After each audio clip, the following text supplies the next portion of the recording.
The Pinzgauer is this amazing car. It's like if you asked a little kid to draw a military truck, they would do like big tires and like a box and like another smaller box. And that's basically what a Pinzgauer is.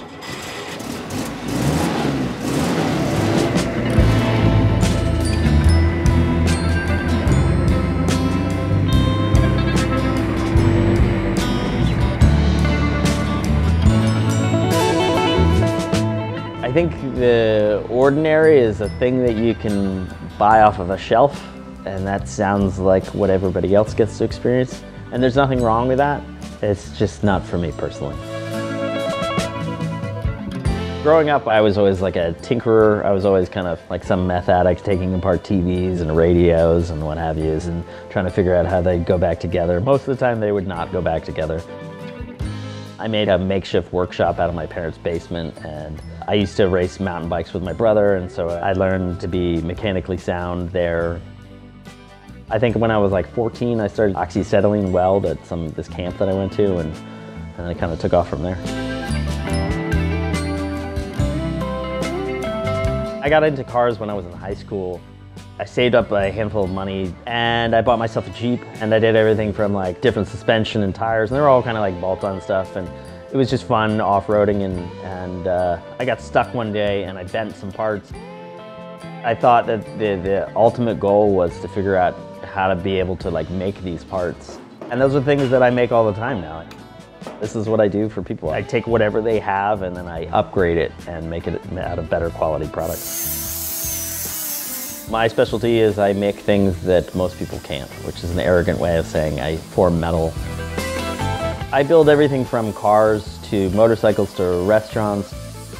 The collection of like parts and motorcycles and cars and things that I have are a bigger statement of me, as that I'm just perpetually curious about how things work.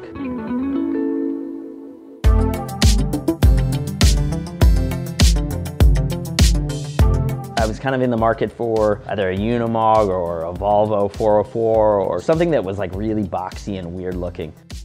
The more I read up and found these little niches of different weird vehicles, I get obsessed with this Pinzgauer.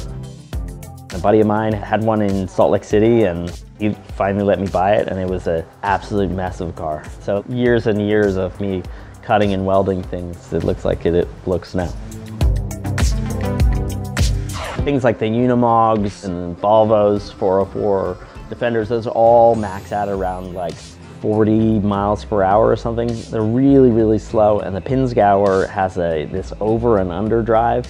It gets up to like 75. I've gotten up to 75 on the highway, which is wild. It sounds like it's dying or it's gonna kill me or something. It's peppy, it's fun, but it still sits on like portal axles, so it's definitely like a military vehicle, but it rides comfortably for what it is. Since I was a little kid having shops wherever I've lived or made a version of a shop, this has always been my like place where I get to create things. The world has drastically changed in the last couple of years, and everybody has went through some kind of trauma in some capacity, and this has been my therapy. I mean, it's always been some kind of therapy, but more than ever, this has been my oasis in this like sea of crazy. This is a place of creation and fun and happiness.